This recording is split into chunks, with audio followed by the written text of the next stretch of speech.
باقی باتیں تو آپ اس کو اندازہ سے کہہ سکتے ہیں، میرے حساب میں کچھ اور ہے، لیکن میں یہاں پر اپنا اندازہ کبھی بیان کرنا چاہتا ہی نہیں ہوں. تو میرے حساب سے میں جو ہے، یا میرے خیال میں جو ہے، یا جو بھی ہے اس کو چھوڑ دیجئے، وہ شرکت نہیں کریں گے. خبر یہی کہتی ہے. اس کے بعد میں آپ کو اسرائیل کے حوالے سے جو بات کر رہا ہوں کہ شہادت کے حوالے سے، تو انہوں نے جو قبالیاف ہیں اور اس کے علاوہ جو عراقچی ہیں انہیں قتل کرنے کے حوالے سے کوئی موقع ضائع نہیں کیا، اور انہوں نے ڈھونڈا کہ وہ جہاں جہاں جا رہے ہیں انہیں ٹارگٹ کیا جائے. لیکن اگر وہ کسی طرح بھی موو ہوئے ہیں تو ان کو جو پروٹوکول دیا گیا اس پروٹوکول کی وجہ سے وہ ان کو نہیں ٹارگٹ کر سکے. اور یہاں پر اگر آپ دیکھیں تو امریکہ کو خدشہ تھا کہ مذاکرات کے دوران اسرائیل عراقچی اور قبالیاف کو نشانہ بنا سکتے ہیں. انہوں نے کوشش کی لیکن انہیں کسی نے بھی اس بات کی پرمیشن نہیں دی اور وہ یہ کام نہیں کر سکے، کیونکہ یہ مذاکرات ختم ہو جاتے. یہ مذاکرات ہوتے ہی نہیں اگر آپ اللہ نہ کرے یہ بات سنتے کہ قبالیاف یا عراقچی کو شہید کر دیا گیا ہے.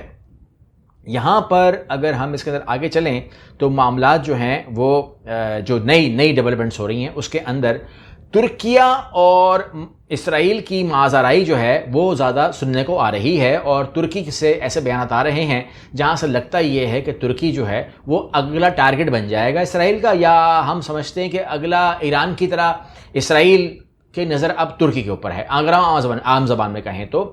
اور یہ ہونا بھی تھا، یہ ہونا بھی ہے. یعنی کہ اگر آپ ہسٹری پڑھیں، تاریخ پڑھیں، اسلام پڑھیں، اسلامیات پڑھیں، اگر آپ کچھ بھی پڑھیں گے تو اس میں ترکی کا ذکر اس لڑائی میں آتا ہے. تو یہ مجھے کوئی حیرانگی نہیں ہوگی اگر ایسا ہوتا ہے تو. نمبر ایک بات ہو گئی. نمبر دو بات ہو گئی، اس بات کا ادراک کیا ہے ترکی کو بھی؟ تو جی اس کو بھی ہے، اور اس نے یہ کیا ہے کہ مشرق وسطیٰ میں نئے اتحاد کو اسرائیل اسلامک نیٹو قرار دینے لگا ہے. تو یہاں پر ہوا کیا ہے؟ یہاں پہ ہوا یہ ہے کہ ایکٹیویٹی ہوئی ہے، اور وہ ایکٹیویٹی جو ہے وہ میں آپ کے سامنے رکھنا چاہ رہا ہوں. کہ یہاں پر اگر آپ دیکھیں تو سعودیہ عربیہ، اس کے علاوہ مصر، اس کے علاوہ ترکی، اس کے علاوہ قطر، تو یہ تمام ممالک جو ہے، پاکستان، اس کے اندر ایک نیا گروپ تشکیل دیا ہے جس کو اسرائیل کہہ رہا ہے کہ یہ اسلامک نیٹو ہے. یعنی کہ مطلب یہ ہوا کہ یہ گروپ جو ہے اب یہ وہ ورکنگ کر رہا ہے کہ اگر فار ایگزامپل سعودی عرب پہ حملہ ہوتا ہے تو صرف پاکستان نہیں، وہ مصر کے اوپر، قطر کے اوپر اور ترکی پہ حملہ تصور ہوگا. اور اگر ترکی پہ حملہ ہوتا ہے تو وہ پاکستان پہ حملہ تصور ہوگا، مصر پہ ہوگا، قطر پہ ہوگا، سعودی عرب کے اوپر ہوگا، اور ہو سکتا ہے کہ اس کے اندر کچھ اور ممالک بھی ایڈ ہو جائیں. تو یہ خطرہ جو ہے یہ ان کو لگ رہا ہے کہ ایسا ہو جائے.